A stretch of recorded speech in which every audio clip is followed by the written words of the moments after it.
with a beginning has an end. However, the end of the story is the new beginning for many others. With these words, we come to the last leg of our festival, the valedictory ceremony of Jashn-e-Dasta-e Mumbai. A very warm good evening to our distinguished guest, Professor Gyan Prakash, all participants from all over the world, ladies and gentlemen. I'm Dr. Madhumita Bandyopadhyay, member of Mumbai Research Center, Asiatic Society of Mumbai.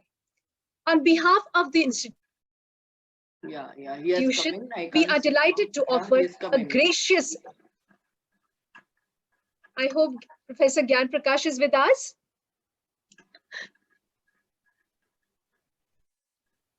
Hi. Yeah, hi. Hello, sir. Hello, sir. A very warm good evening to our distinguished guest, Professor Gyan Prakash, all the participants from all over the world, ladies and gentlemen. I, Dr. Madhumita Bandyopadhyay, member of Mumbai Research Center, Asiatic Society of Mumbai, on behalf of the institution is delighted to offer a gracious welcome to all of you. A pessimist complains about the wind. An optimist tries to change it, and a leader adjusts the sails.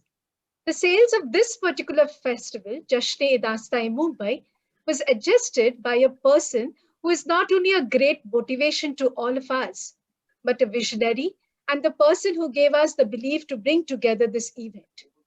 She is none other than the president of the Mumbai Research Center, Asiatic Society of Mumbai, Dr. Shehnaz Nanwala, and the convener of Mumbai Research Center, Dr. Madhu Kelkar. I think we all need to give them a standing ovation.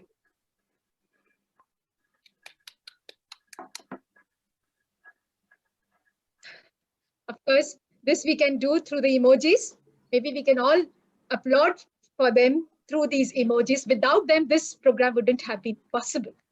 Above and beyond, let's not forget the backbone of this great function.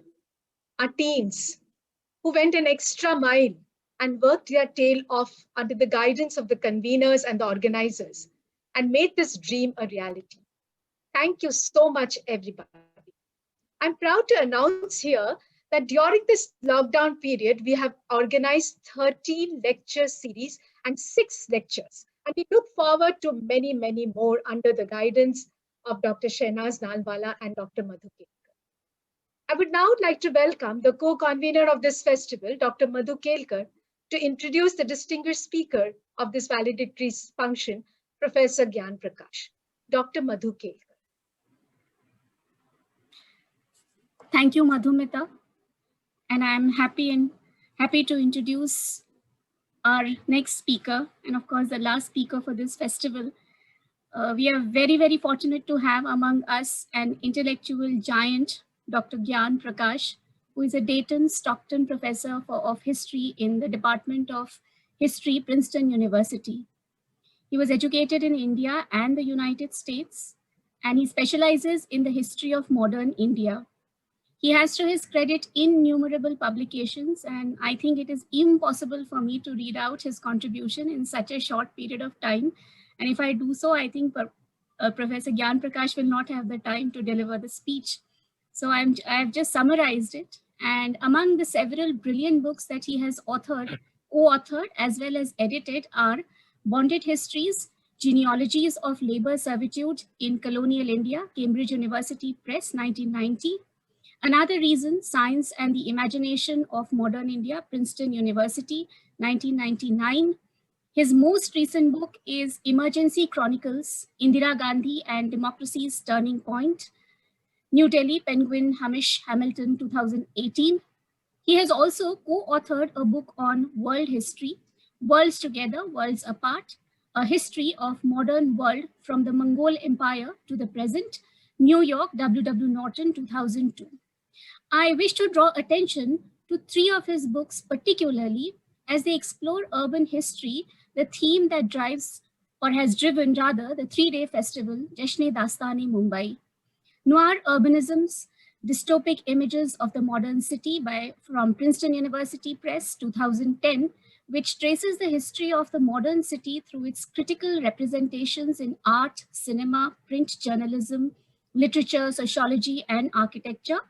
A second book, Spaces of the Modern History, again Princeton University Press, 2008, which explores, among many other issues, Bombay's cinema.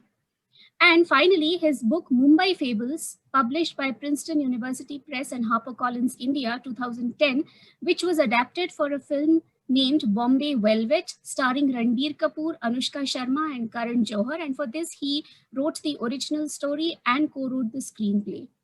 In addition to all this scholarly work, he has published several papers, book reviews, and articles in professional journals, such as the American Historical Review, Annals of American Academy of Political and Social Science, Anthropological Quarterly, Journal of Asian Studies, and Victorian Studies. His articles also appear frequently in magazines and newspapers such as the New York Times, Art India, the Hindu, Hindustan Times, India Today, Indian Express, The Nation, Times of India, Times Crest, Mumbai Mirror, Asian Age, and Time Out Mumbai. Professor Gyan Prakash is also member editorial board of many national and international journals. With this, I welcome you, sir, once again and request you to deliver the valedictory speech. Thank you very much for that very fulsome introduction and welcome. And I want to thank Dr. Shahnaz Nalwala, whom I've known for a while, for inviting me, particularly to this festival. Mumbai is very close to my heart, and I'm very happy to speak about it. Today, I want to speak about the challenge of writing urban history. As a historian, this has been an issue for me, particularly when I started researching and writing about Mumbai. And this was an issue for me when I started researching for my book, Mumbai Fables. The book was published in 2010, but I began my research for it in the year 2000. So I want to share my experience of the 10 years that I spent researching and writing the book. And those years were really very exciting for me. But as a historian, it made me think afresh about the archive and how one assembles materials for writing about a city like Mumbai. To begin with, researching and writing about a city is a very different experience. As a space with a dense and diverse constellation of lives, a city is multidimensional and multi-layered. That is true of all cities. In my previous research, when I had written books about labor or science, things were, relatively straightforward. You looked at the records that related to one single topic. But here, the challenge was staggering. Mumbai may be one topic, but it included its economy, society, politics, culture, and the everyday life of its residents, among many other things. So there was just no way that you could even attempt a total history of the city. It was simply impossible. So I had to decide what aspect of the city I was going to focus on. And this is when I remembered a book that I had read during and really preparing for my research. And it was a book by Jonathan Rabin. It was published in 1973, and it's called The Soft City. And he says in that book, the soft city of myths, imaginations, aspirations, dreams, and nightmares is as real, if not more real, than the hard city of demography and statistics. Rabin's book is about London, but the argument he makes about the place of imagination in the reality of the city is applicable to cities in general. I believe that it is even more applicable to Mumbai. As everyone knows, and certainly people associated with this program would know, certainly, that Mumbai is not just any city, but it is a legend, a myth, an idea, and a set of imaginations. What I was after is what produces these imaginations. That is why I call my book Mumbai Fables. As a historian, I wanted to understand the backstories behind these imaginations, these myths, these fables that are, in Rabin's words, as real, if not more real, than the hard city of demography and statistics. Now, as a historian, getting back to these backstories meant, of course, getting to the archives. That's our sort of calling card. Though the idea that historical knowledge is gained from the archives is not new, it was the French Revolution that established the public archive as an institution. This origin is telling because it suggests a relationship between the idea of the public and the emergence of the modern state. And then encoded in this relationship was the notion that history is to be found in the records generated and preserved by the state. Obviously, the official archive informs us a great deal about the state's activities concerning the city. So, of course, I hit the Maharashtra State Archives and the India Office records in the British Library at London. These were important. One learned, for example, about the spatial organization of the city, how it came to be. But the archives are not neutral traces of history. Indeed, in a crucial sense, one could say the archives can be read as an archive of the state itself, that is, as an active ingredient and instrument of the dominant order of things. As I said, this was all very important in you know, researching the history of Mumbai. But reading the archive as an apparatus of the dominant order of things does not tell us very much about how this order was actually lived and represented. So, if you look at the records in the Maharashtra State Archives or India Office records, they tell you about how state sees the city, how its police sees the city, how its administration views the city. But it doesn't tell us very much about how this order was lived and represented. So how would one approach the archive of this space of urban life? In answering this question, I learned how to read the city itself as an archive. I began to approach the spaces and lives of Mumbai itself as an archive where city's history was embedded. This was very liberating because it allowed me to start looking at the materials in the present of the city as a kind of a sediment of its past. As a historian, I wanted the present to lead me to the past, to discover how the present spaces and their imaginations also contained archival traces. This approach led me to a very productive navigation between the present and the past, between the city as archive and the city in the archives. To illustrate what I mean, I want to turn to a novel called The Tower of Silence, which was written in 1927. I discovered the manuscript of this novel in 2001 and then got it published in 2013. In the introduction that I wrote for this book, I describe in detail what the novel is and how I discovered it. And I don't want to repeat all that here, but I want to go over some of that experience of research to illustrate what I mean by a productive navigation between the street and the archive, between the city as archive and the archive of the city.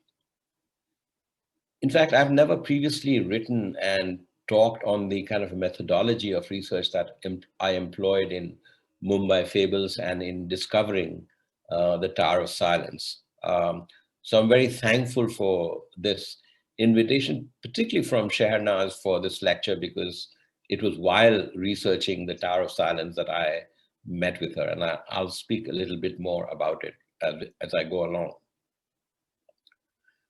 So as I said, I discovered the novel's manuscript in 2001 at the British Library. It was in the European manuscript collection of the India Office Records. And the catalog described it as the typescript of a novel written in 1927. I, of course, immediately requisitioned it.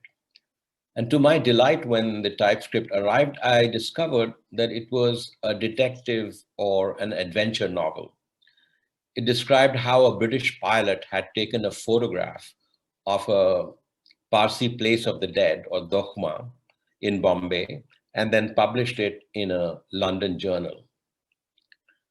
This had provoked the Parsis to seek revenge by vowing to, kill the pilot of the plane, the photographer, and the editor of the journal that published this photograph of the Tower of Silence.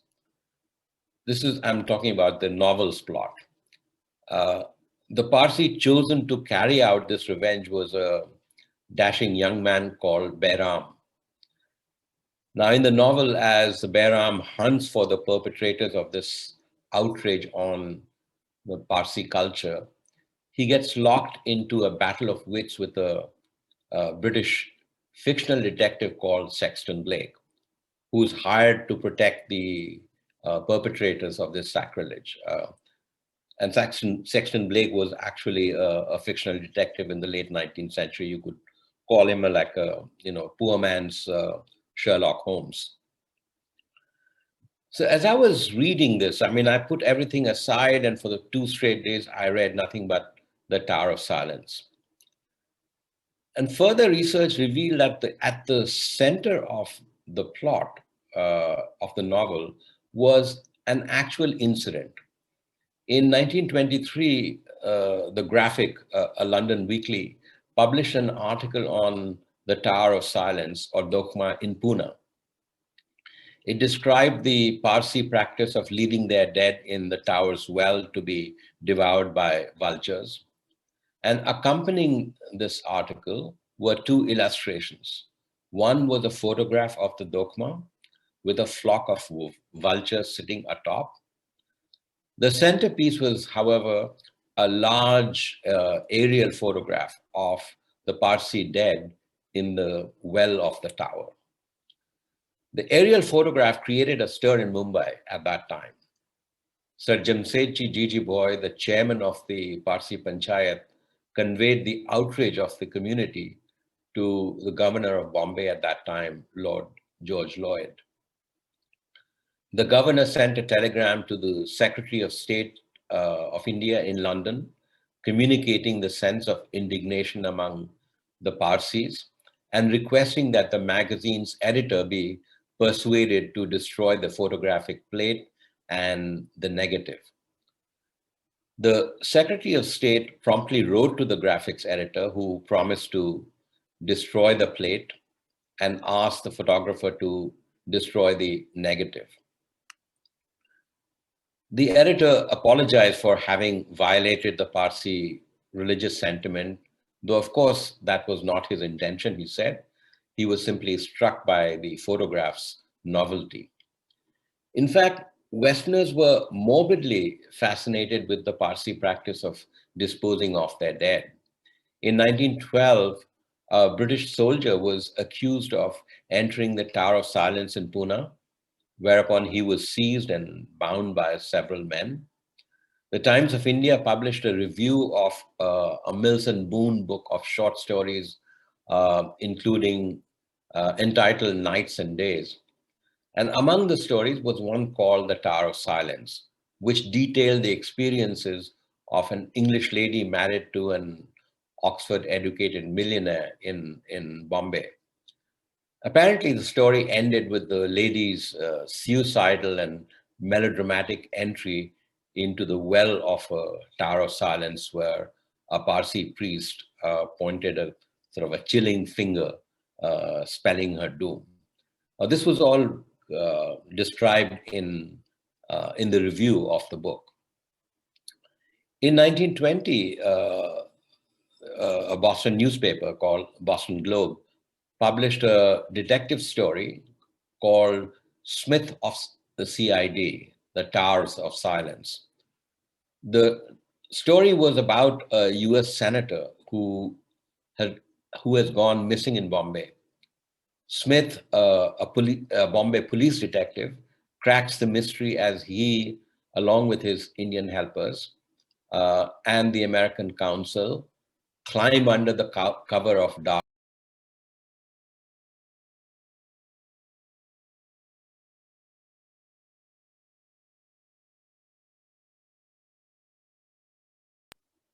Okay.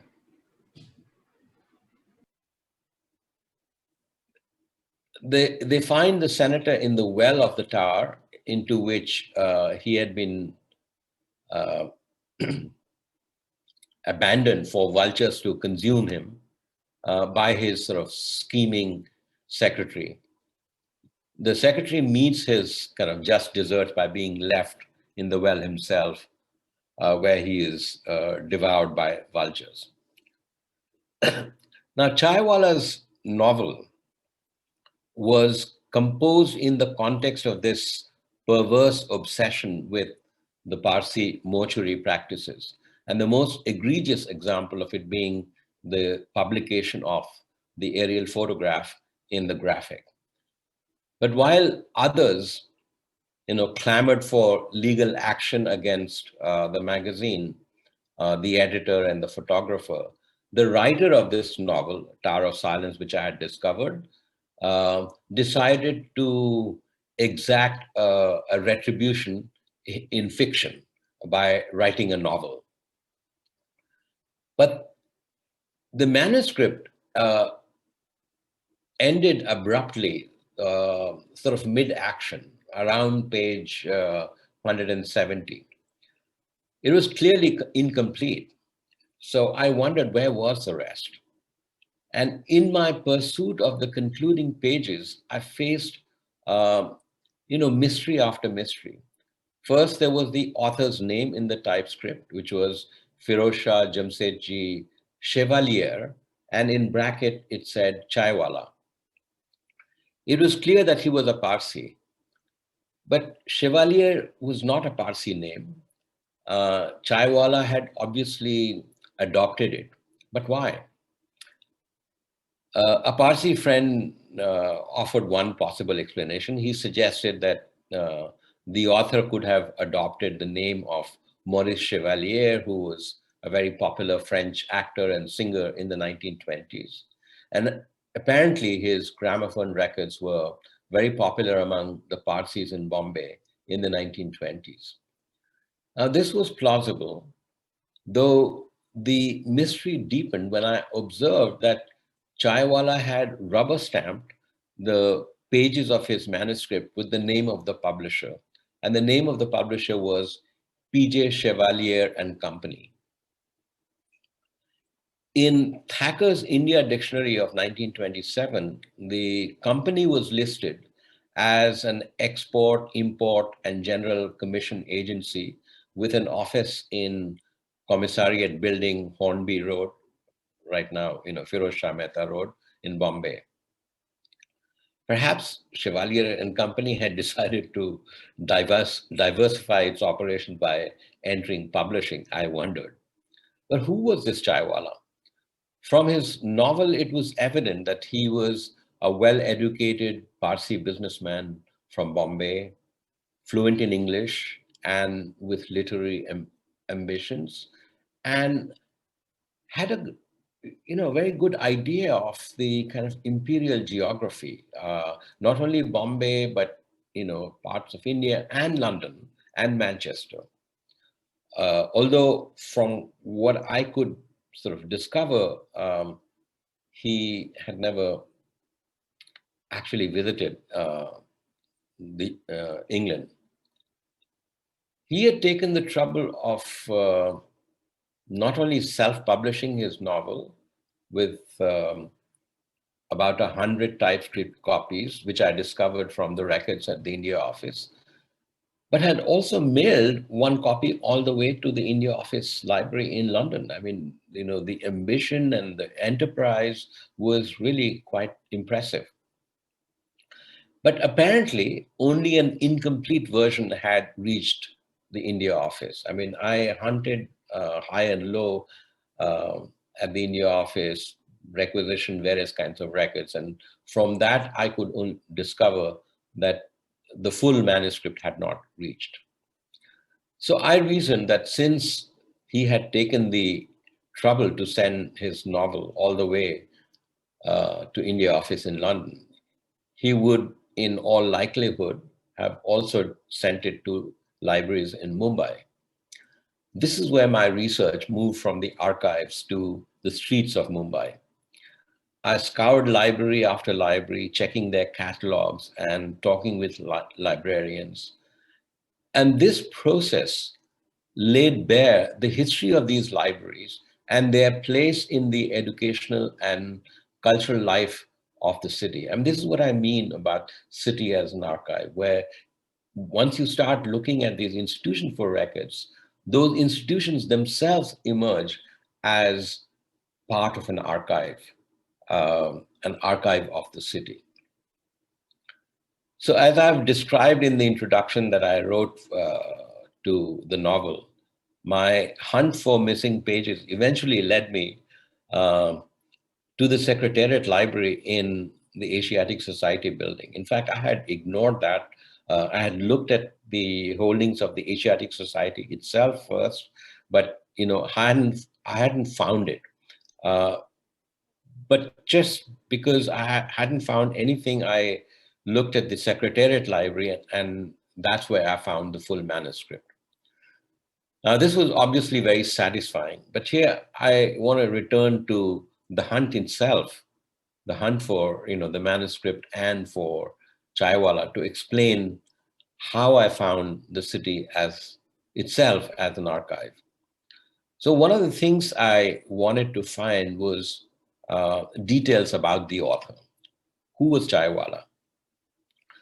So I went to Tardev because an entry in the Times of India directory and calendar for 1927 listed Chaiwala as a resident of a building called Bhiwandiwala House. And this is another example of how sort of navigation between the street and the archive can be very productive. So I had read in Times of India directory that this is where he lived in 1927. So when I went to Bhiwandiwala House, I met an elderly, well-dressed sort of Parsi gentleman. It was very hot in October, but he was wearing sort of a three-piece suit.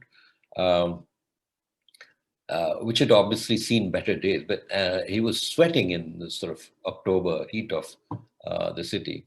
But there was a kind of a quiet dignity about him as he considered my question about Chaiwala. His family had lived in the building, he said, since the 1940s, but he had never heard of the name Chaiwala. And so he said, a writer, you say? No such person could exist in this building today. If he ever did, he obviously had the good sense to leave. And then he pointed to the building and said, look at what it is like. And then with that, he proceeded to tell me about, the glorious history of the Parsis, how they had built the city. He said, look around and everywhere you will see buildings named after them, hospitals and colleges established by them. Their statues are all over. And then, of course, he turned elegiac and he said, now it's all gone. The community has shrunk and it's been slowly sort of swallowed by everything around the Parsis. In fact, I had encountered similar sort of elegiac sentiments in literature. There was, of course, um, Rohinton Mysteries, Tales from Firoz Bagh and Such a Long Journey, which speak of this kind of sense of besiegement and disarray of the community. Uh, Tanya Luhrmann's sort of ethnographic study called The Good Parsi, which was published in 1996, also finds sort of a conflicted feelings among the Parsis about the fate of their community in post-colonial India.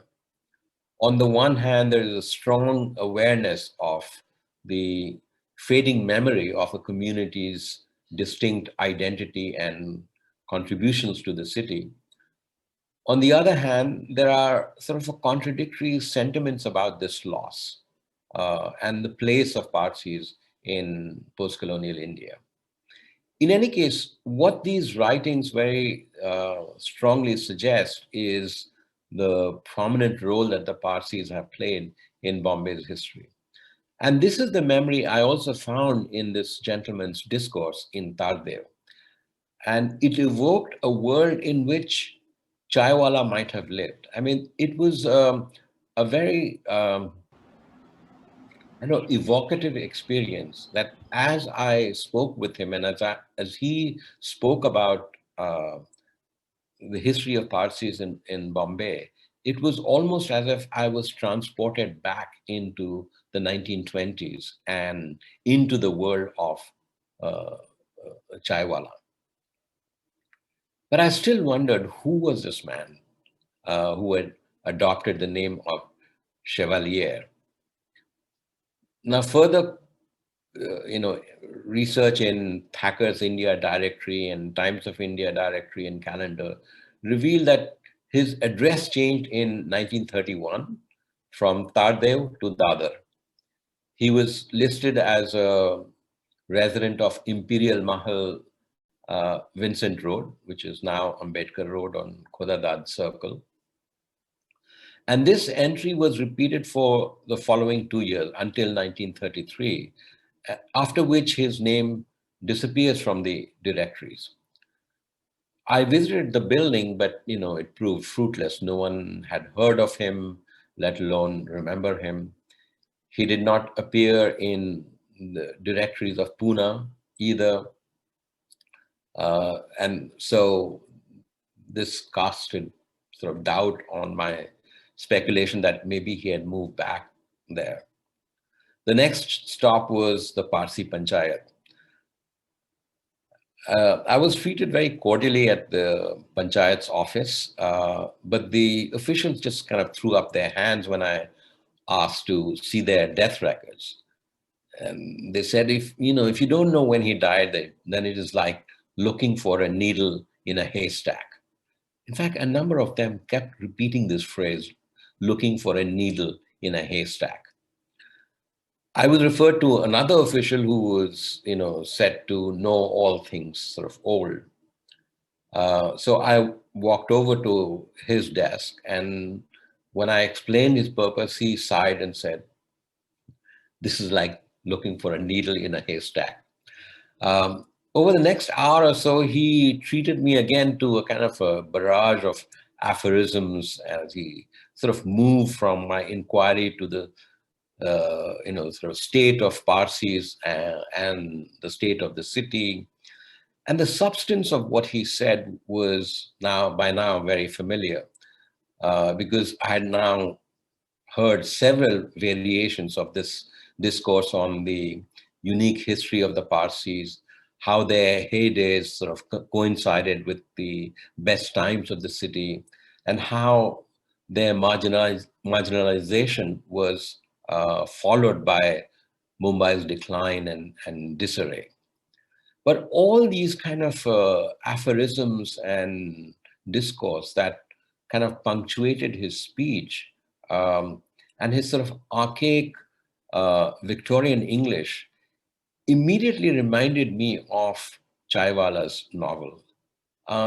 it was a similar feeling that I had had in Tardev. It was as if, the conversation, the cadence of the speech was very much like Chaiwala's manuscript written in 1927, and the way which Chaiwala himself spoke about the history of the Parsis.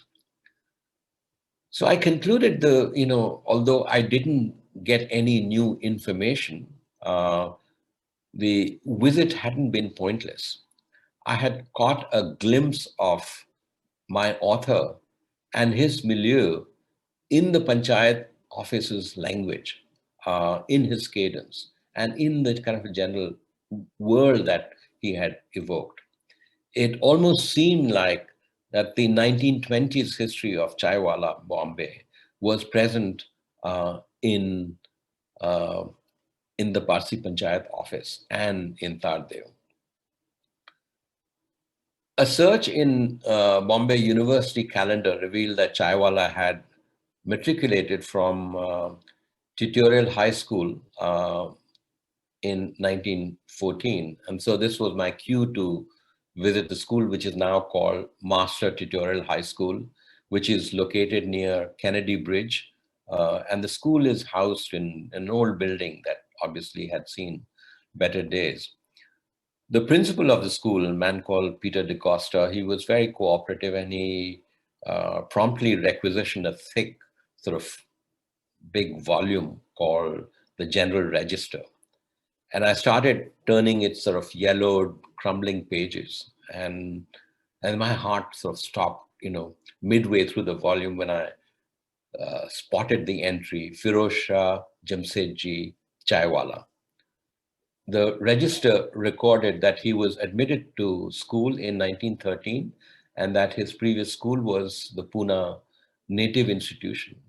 I also discovered that his younger brother, Behram, was admitted at the same time. So possibly he had used the name of his younger brother as the protagonist in his novel.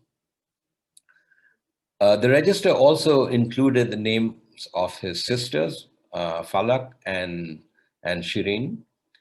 And it seemed that, evidently the family had moved from Pune to Bombay, where the children were now enrolled in the same school that, Mr. DeCosta told me was preponderantly sort of Parsi at that time in the 1920s. And so having matriculated from high school, Chaiwala joined Wilson College. And according to Bombay University calendar, he passed the first year examination in 1916 and then intermediate in arts in 1917, studying logic and French, perhaps explaining his adoption of the moniker Chevalier.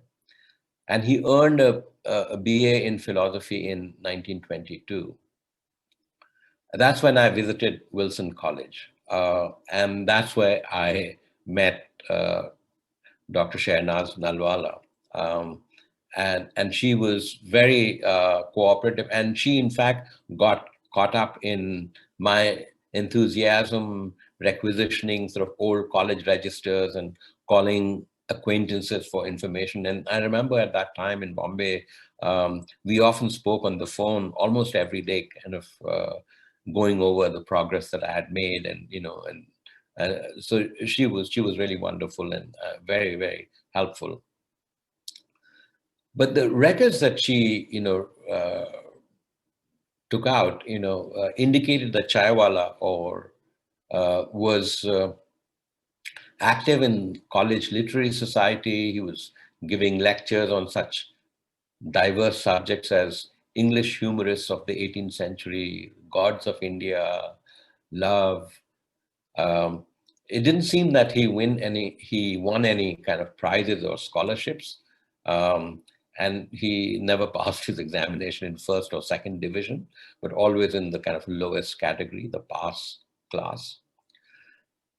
But lack of academic excellence did not imply an absence of intellectual ambition, and he was reported to have opened a debate on the subject was, it is the man that makes the woman. which was organized by the Zoroastrian Brotherhood in 1918. A decade later, when he was already P.J. Chevalier, or writing his name as P.J. Chevalier, he wrote a Gujarati play called Pussyfoot, which was staged at the Excelsior Theatre. And it had both, male and female actors, which was unusual at that time. So I, learned all these kind of details about Chaiwala, which kind of filled a little bit more about his personality and what kind of a person he was. And then on by what I had learned through my visits to the tutorial school and to Wilson College, I went back and reread his novel. And the mystery began to clear. I began to understand that he was both Chaiwala and Chevalier. Like many Parsis I had encountered during my search, he took deep pride in his Parsi identity. This was evident in Tower of Silence. In fact, in the original manuscript, which I removed from the published version, there was a whole chapter on, the glorious history of the Parsis. The manuscript offered a kind of a primer on Parsi manners, customs, and clothing, all related to purity rituals that Zoroastrians had practiced for millennia. And it also seemed from his novel that he was angered by the ignorance of Englishmen who mistake Parsi for just another Indian and don't sort of recognize the particularity of the community. So, as he said, that they were not just another Indian; they were a very distinct community, and he does that particularly in his description of his main protagonist, Behram, whom he describes as a person from the East, but that this person combines the sort of time-tested ancient wisdom of the Parsis with the modern scientific and technological arts of the West. He's a chaiwala who can also pass off as a chevalier. He combines the East and the West in his personality. And in fact, the novel is full of the kind of a technological and occult arts that Behram possesses. But in the novel, Chaiwala treats the English landscape as if it were his own. His characters navigate the London streets and go in and out of hotels and inns with ease. His choice of Sexton Blake, the popular fictional detective, as Behram's adversary, reveals his knowledge of the popular English cultural milieu of the period. And, this is not so unusual that, as I said earlier, that at least I hadn't found any evidence that he had actually visited England, but he seemed to have a familiarity with its geography. And how is that possible? And then I remembered a story about, the writer Nirad C. Chaudhary. And Nirad C. Chaudhary writes in one of his books that the first time that he visited London, he actually knew London from reading English novels. And so when he reached London, he took a taxi and gave him an address and kept directing him, turn left, turn right. And then finally, he reached a point where, there was a wall. He couldn't turn left. And the taxi driver said, I can't turn left. There's a wall. And then Nirad C. Chaudhary says he realized that he knew London from his sort of Victorian novels, and London had changed since then. And so, but still he seem to have that kind of familiarity with the city. Uh, Chaiwala also shows a similar kind of familiarity with the city, and that may have been also from his kind of reading of Victorian novels. So in the novel, then Behram plays a sort of a cat and mouse game with Sexton Blake and his assistant called Tinker. But as he plays this game, the action doesn't seem like a clash of cultures. You know, it's not East versus West. It's not India versus England. It's not colonizer with versus the colonized. But it's a contest of wits between people who share a common vocabulary, but pursue different goals. They have different motives, but they are not culturally that different. In this sense, the novel bears the mark of its time, uh, expressing the fable of Bombay as a cosmopolitan city. So even as the narrative action brings the city, both high and low, into view, what makes it a Bombay novel is its imaginative kind of texture. A Bombay man, Chaiwala calls the city, quote, gay and cosmopolitan. It is this urban sensibility of Bombay that, so even when the action takes place elsewhere, what guides it is Chaiwala's sort of cosmopolitan worldview, which was characteristic of at least a certain section of the city in Bombay at that time. To be sure, his cosmopolitanism was blind to its imperial, its racial, and its sort of class underpinnings. But as a product of that world, Behram comfortably inhabits its cultural milieu so long as his Parsi identity and heritage are not threatened. So I had not found all of Chaiwala's biographical details. Um, but then I visited Parsi Panchayat again, this time with, some strong recommendations from important people. But it didn't yield any fresh information. I was given the death registers, but which unfortunately are preserved only since 1961, not before that. In any case, neither Chaiwala nor Chevalier showed up in its records. Um, so the gentleman who was showing me these records, he said, well, he could have died in 1933 or migrated. Um, Another person told me, not to be a wet blanket, but without more details, it's like, and then again, the same phrase, it's like looking for a needle in a haystack. Um, I don't know what is this about this expression, why, which I've kept finding again and again. But what it did was to kind of evoke a Victorian sort of world of Chaiwala that I found now existing even today in the Parsi Panchayat. So when he said that, you can't find anything without more details, I was, of course, very dejected. And he tried to cheer me up and he said, it's for a novel, right? So, it makes for an even better story. Chaiwala disappears into thin air. And he laughed. Uh, of course, he was right.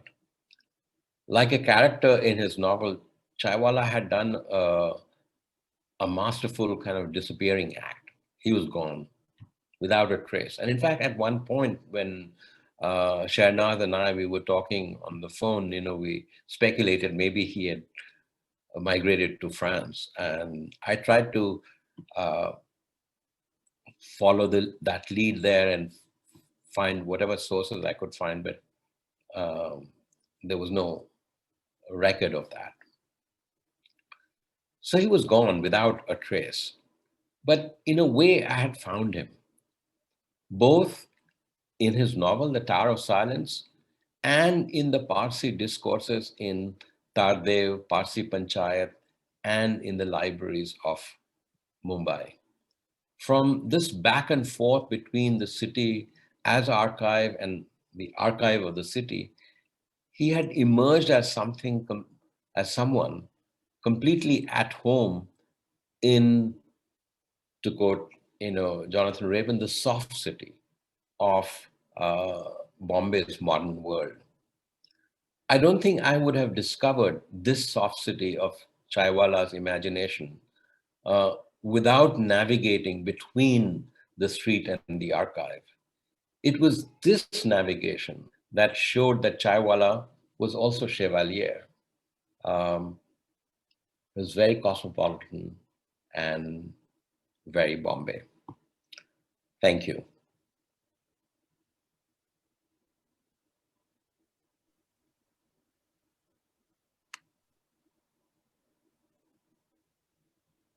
Thank you so much, Professor Gyan Prakash.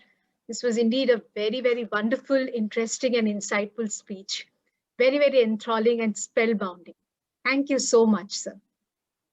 Now Thank you. We move on to the next. We now go to the prize distribution.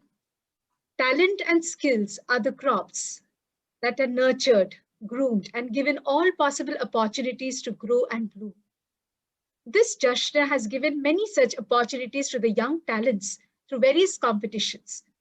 I now welcome Sri Ramesh Raghavan, who has been one of the most active of the organizing committee, to make announcements regarding the prizes of the various competitions held during the festival. Sri Ramesh Raghavan. Thank you very much, Madhumita ma'am.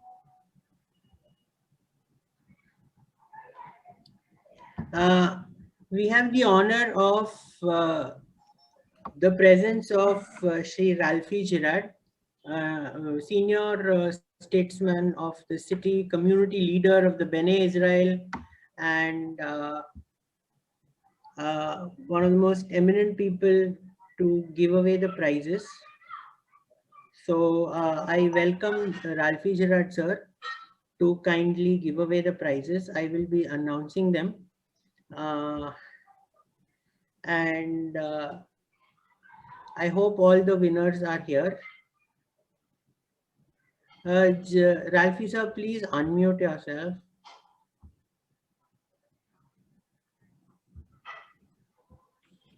Thank you very much, Ramesh.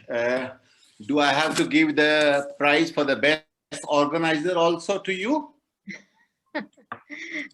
Yes, he definitely deserves it. Ralphie, we really second that. He has been the spirit of the Jashan, really the spirit of the Jashan. He's the soul and the heart of the Jashan. Absolutely. We need always this one soul which unites all of us to make the success of a festival, that also for 3 days continuously, and all the preparations, and I think the involvement of everyone, the speakers, the participants, even the viewers. Can you imagine that you have almost 50 speakers, 50 participants, which is almost close to the number at which the festival was started when the session on the rivers of Mumbai, which was also very fascinating, started. So really, it's a great thing to see that this festival has been a most outstanding success in the history of Mumbai. So, shall we announce the prizes? Yes, sir. Ramesh? Yes, sir. So, Forgotten Mumbai contest, which okay. So we start with Forgotten Mumbai. Yes, sir. Yes. Shall I read out? Do you have? Okay, I read out the third prize first. Yes, sir. Third prize goes to Vedant Deshmukh. Congratulations. The second prize goes to Vishal Katkar. And the first prize goes to Purva Matre. Heartiest congratulations to all. Can we unmute everyone for a round of applause? Shall I proceed to the Mumbai Heritage Quiz, which I think was one of the most popular quiz that was held in this festival. Yeah, all And participants. here again, the third prize goes to Anand.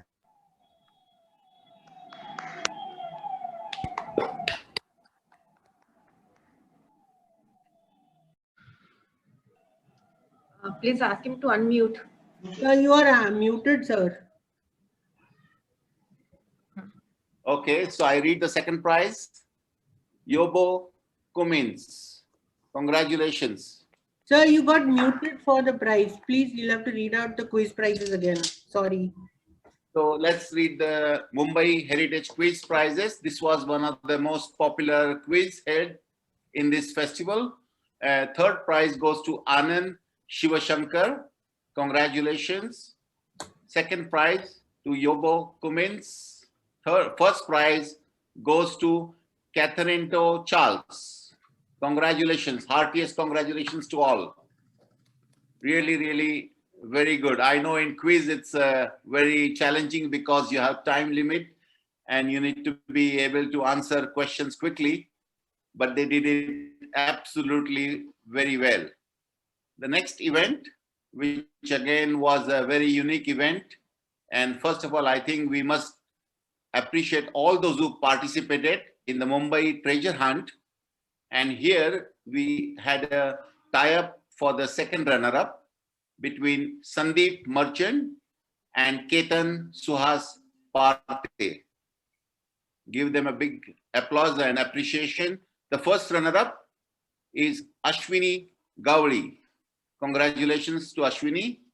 And the first prize goes to Vanishri Walunj. Heartiest congratulations to all. We have the next and the most unique event, Jasne Haiku, where I would go for the first prize to Padma Srinivasan. I think a really unique event, and Padma, you deserve heartiest congratulations. Let us read what Padma wrote. Ladies' compartment, the infant's wail soothed by many mothers. Fantastic.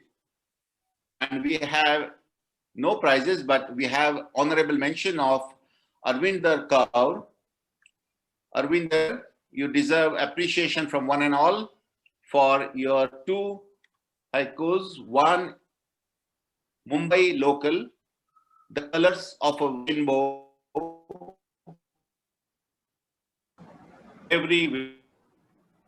Very good. And the next one is Haravi Red Zone.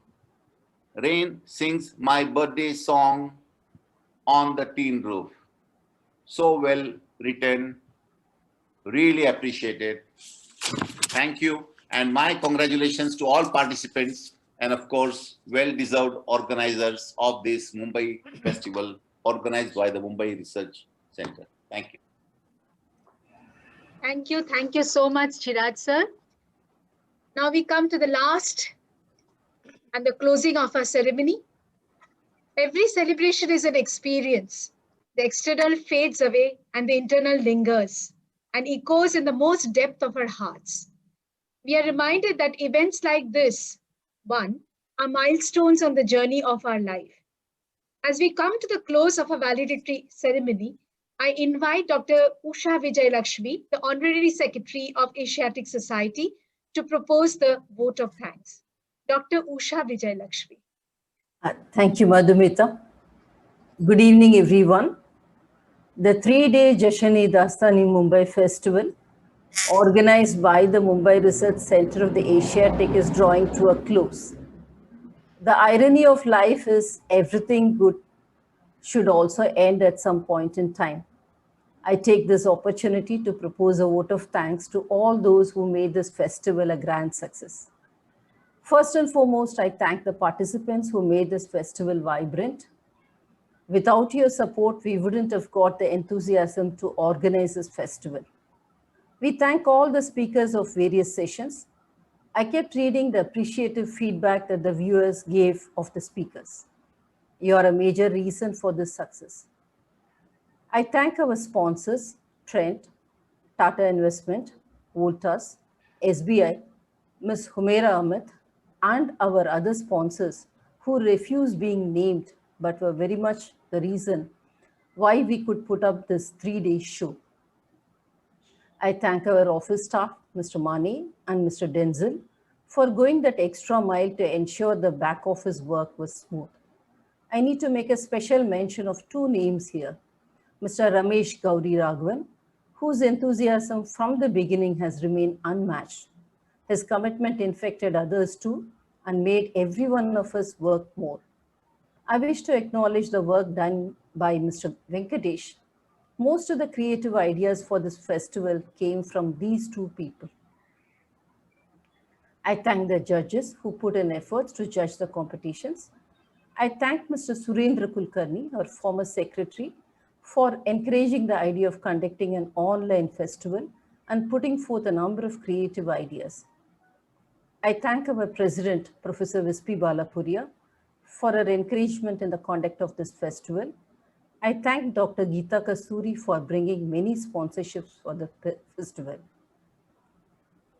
I thank the management committee of the Asiatic for its enthusiastic support for this festival. I thank our MRC team led by Shenas and ably supported by Madhu Kilkar, Madhumita Bandobatiya, Kurush Dalal, Suraj Pandit, Vrishali Damle, Renu Parekh, Yogesh Kamdar, Geeta Kasuri, Renuka Podwal, Nobby Periyam, Rushikesh Wagh, Yogesh Shah for all the work they did since October. We also wish to thank the non-MRC members who volunteered for this festival.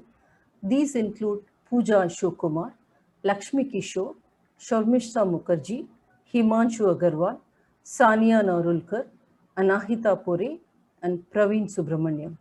Thank you all. Good night and stay safe. And a big thank you to you, Usha, for being with us all the time and encouraging us.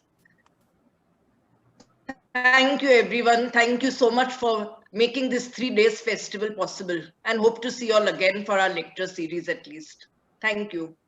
Thank you very much. See you in the next event of MRC. Have a very good night. And we should say 3 cheers to Shehnaz. 3 cheers to Madhu also. 3 cheers to Shehnaz. Hip hip hooray. And 3 cheers to Madhu and Ramesh and Venkatesh and everyone. So Yes. let's all hoot for ourselves, you know. Yeah. Thank you.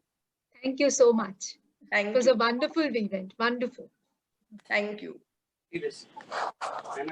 See, now when I put like this and tight that. See this. It tightens. If he pulls, it tightens.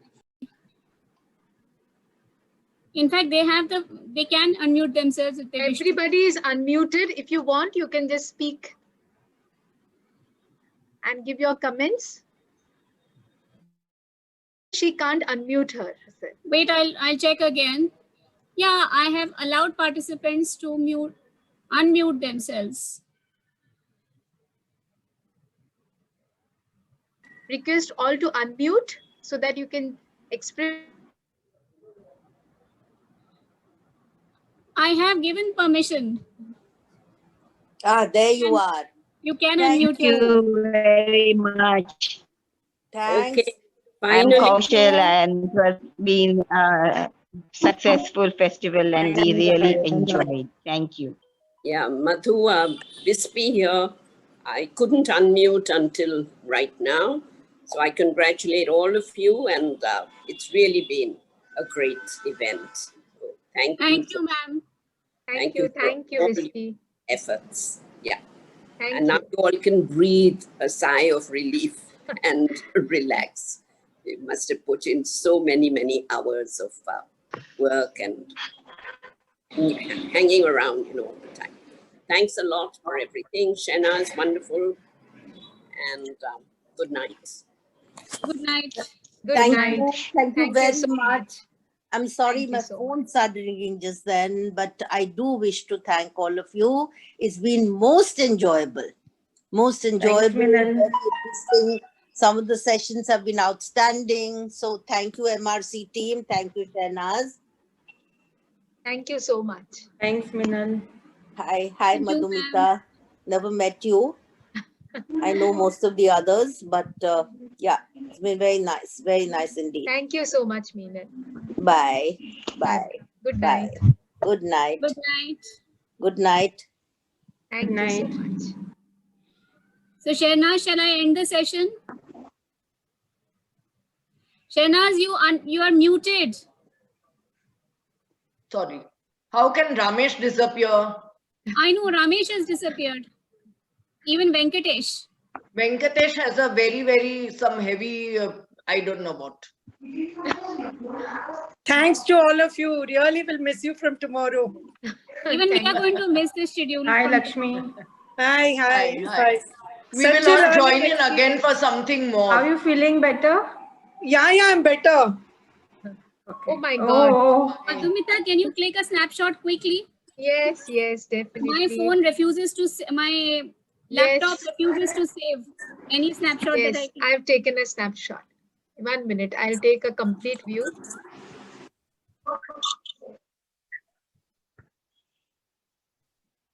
Maybe everyone can put on their camera. We can take a snapshot. Yeah. Everyone can put on their camera, please. If it's, of course, if it's possible, please. Hey, If here it's I am. possible, will you please put on your camera? We'll take a screenshot.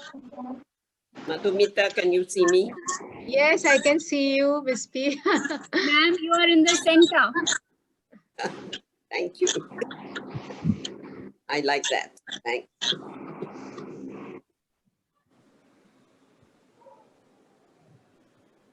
There are lovely comments in the chat box.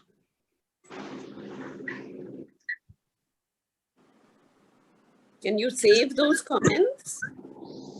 Yes. Yeah, It is possible to save the chat box. Yeah, I will Madhumita, save it. are you I'll done? save. Yeah, I'll save the chat. Yes, I've taken a number of Everything is on photos. recording anyway. Just now it's on cloud. I've saved even the chat. The chat has been saved, Shehnaz. Okay, great. Yes, it's there. Okay, bye-bye. Bye, Lakshmi. Thank you. Bye. Lakshmi, thank you so much. Good to see you, Usha. Thank you. It was my pleasure, and I learned so much from seeing all of you. You all are so dedicated. And you've been a great support. Where did Anaita go? All through the 3 days. Where is Anaita, everyone? Lakshmi is there. And the others have left, I guess. Yeah, most of us have. Yeah, most of them have left. Yogi Raj, let me see you. Bye. Bye. Bye, Lakshmi. Bye.